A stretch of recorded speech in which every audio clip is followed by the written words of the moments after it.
Fernando, what do you do for like product development, or like any tips on how you select a product? Like I know like when you like you're saying on the groups and stuff, you see everybody is like using like Jungle Scout and all these or Viral Launch, or like, you know, all the tools out there to get these sourcing ideas.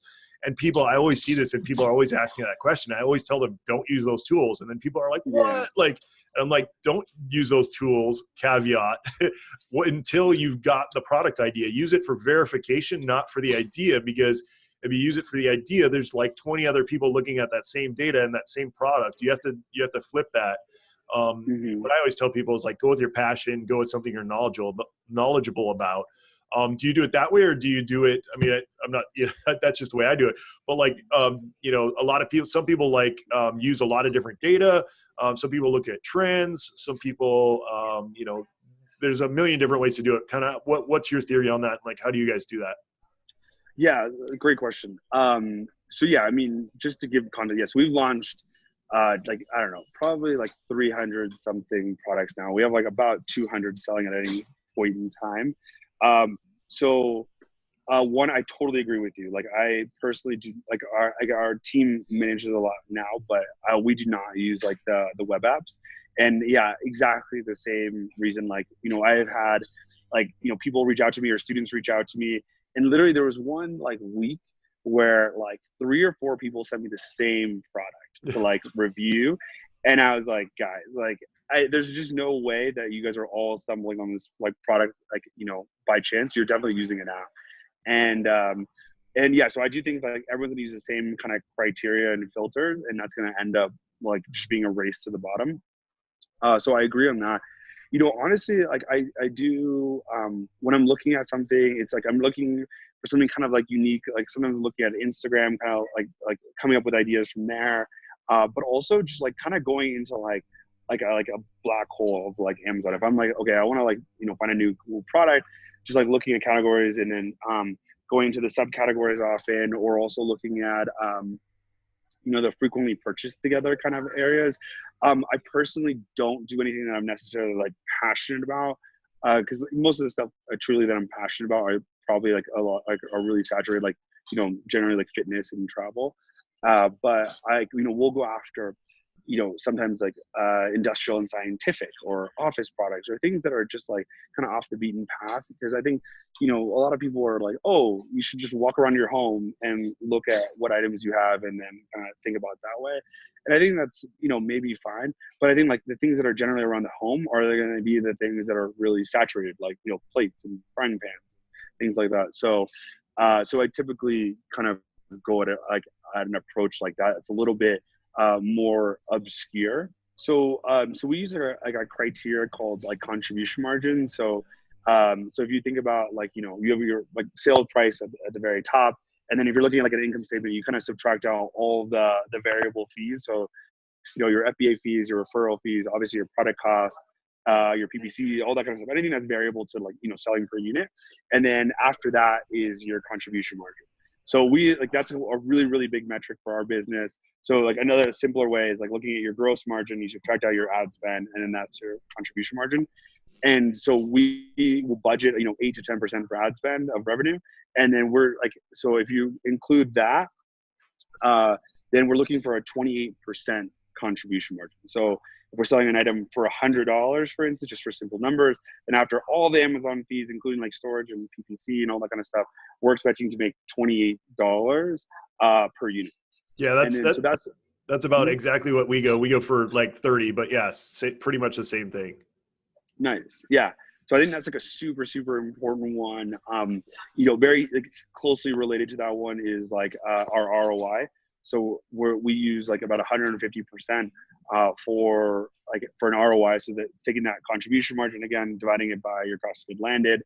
So that's another criteria for us.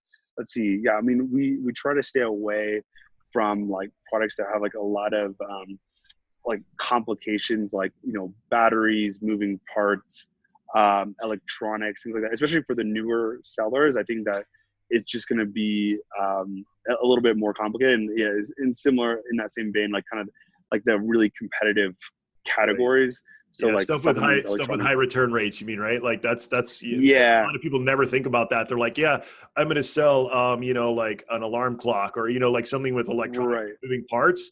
And especially like you said, if you're not experienced and you get something from the factory and you don't know how to get fine quality products, you're going to end up just blowing so much money and you're going to get terrible seller reviews, especially starting out, which will kill you early on, and then terrible product reviews as well.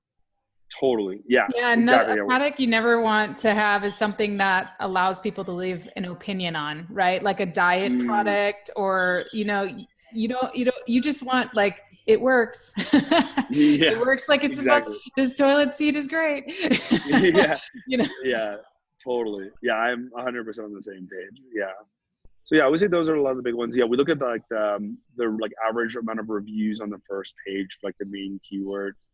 So I think that's like a big one. Yeah, ideally we're looking at like probably like less than like 120 on average on the first page, because we're going after the more like kind of more niche items.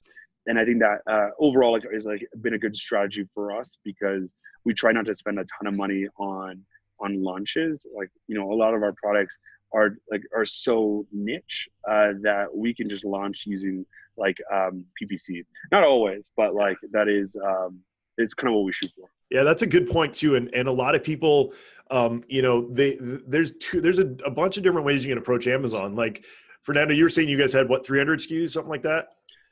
We've probably like about like a little over 200 selling. Okay. Yeah. So see, like I started in 2013, so I've got many years, but we're upwards of probably hitting about 700 SKUs.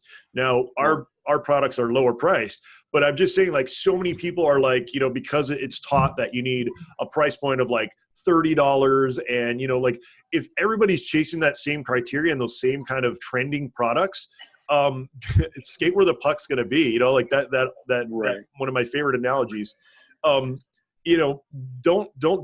be a Me Too person when you start selling on Amazon. Be creative, think outside the box, because if you go to fringe stuff that you might not think is popular, or for example, like the other day, I can't remember what it was, but I was searching Amazon and I couldn't find one product that matched that criteria. So what I started doing is starting to look around, and I found that nobody sells this yet, and it's like it would be my own personal invention, which is also a great product. Like Amy, I know you have that, which is like the holy grail of products. If you can get a product that's your own product, that you patent, that you control, that you can sell to retail later on, like that's like what you really want to strive for. Now, if you're doing like me, or you're doing or Fernando, where you're doing like 200 to 600 products, it's very rare that you're going to be able to come up with all that, unless you're a massive corporation. But all I'm saying, and my point here is, I'm kind of going long-winded, is to just be really creative when it comes to your sourcing and kind of what you think is going to be successful. And I think people have to remember to reach that 7-figure and 8-figure seller mark, you really do. If this is a scale game, right? You probably weren't at 7 figures yet when you just had 10 SKUs, right? Yeah. That's pretty, unless you have an invention or something like that has really good margins and you got no competition and it's just flying off the shelves.